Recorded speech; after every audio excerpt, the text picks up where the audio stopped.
Le Premier ministre Édouard Philippe a annoncé l'abandon du projet d'aéroport de Notre-Dame-des-Landes. Votre réaction, François Asselineau? Oui, alors on a appris ça hier en fin de journée. En fait, on sentait venir cette décision un petit peu depuis quelque temps. On voyait quand même que le gouvernement était très embêté. Il avait fait à la fin de l'année dernière un communiqué. Quand on lisait entre les lignes, on voyait qu'il était probablement en train de renoncer à ce projet. Moi, personnellement, je crois qu'on peut plutôt s'en féliciter. On ne va pas non plus avoir un aéroport international dans chacune des régions de France. On a déjà, l'aéroport de Nantes est un aéroport qui est déjà un aéroport international. Il y a des moyens pour développer l'aéroport de Nantes en agrandissant l'aérogare, en allongeant un petit peu la principale piste d'atterrissage et d'envol qui permettait de pallier les besoins.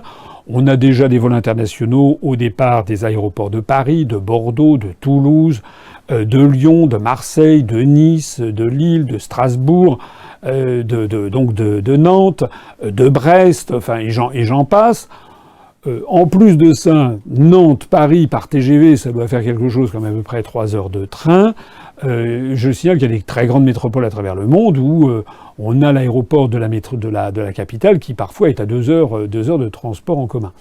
Donc en fait, il y avait quoi derrière? Qu'est-ce qui se cachait? À part la mégalomanie probable de M. Jean-Marc Ayrault et des présidents du conseil départemental de la Loire-Atlantique.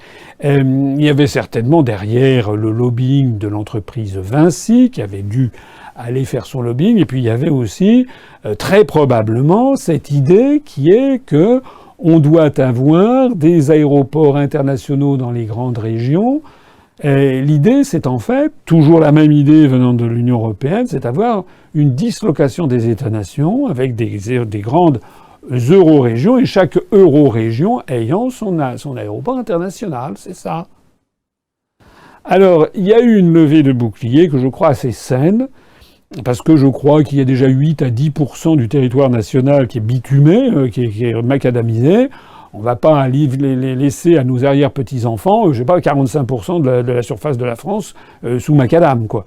Et donc je pense qu'à partir du moment où c'était en plus, vous connaissez le dossier, c'était des terres arables, des terres agricoles, c'était des nuisances considérables. Bon, il n'y avait pas une nécessité absolue. La meilleure preuve qu'il n'y avait pas une nécessité absolue, contrairement à ce qu'avait pu dire le Premier ministre Jean-Marc Ayrault, contrairement à ce qu'avaient dit les élus locaux, la meilleure preuve, c'est que le gouvernement actuel vient de laisser tomber le projet. Donc on nous avait menti quand on nous avait dit, quand M. Jean-Marc Ayrault disait que c'était absolument obligatoire, et maintenant on s'aperçoit qu'on peut faire sans. Voilà.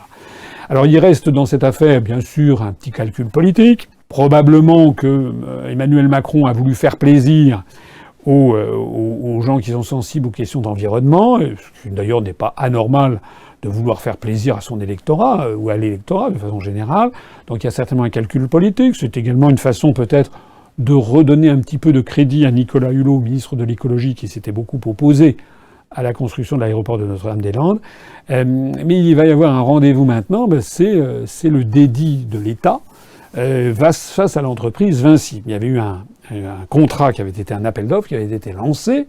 Ça avait été réglé en 2010. Il y avait eu un contrat très serré qui avait été signé avec l'entreprise Vinci qui avait prévu qu'il y aurait des dédommagements versés à l'entreprise en cas d'annulation du chantier pour des raisons d'intérêt public, etc. On est dans cette situation.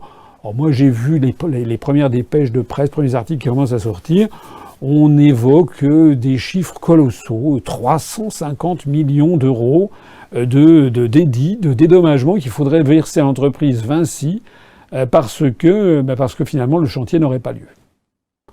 Alors peut-être, je suis pas bégueule, peut-être que effectivement, si Vinci a dépensé de l'argent pour faire des études, etc., c'est normal que ce soit payé, à supposer que ça ne l'ait pas déjà été d'ailleurs. Il faudrait regarder, je ne connais pas le dossier, mais 350 millions d'euros, ça ne va pas. Ça ne va pas. Donc il va falloir suivre ça de très près. Vinci est un groupe qui se fait déjà des sommes considérables parce que l'État a bradé la gestion des autoroutes à Vinci. Eh bien, il serait normal que l'État dise à Vinci, écoutez, ça va bien, vous bénéficiez déjà de poules aux œufs d'or sur d'autres concessions de services publics, cette fois-ci, vous n'aurez rien.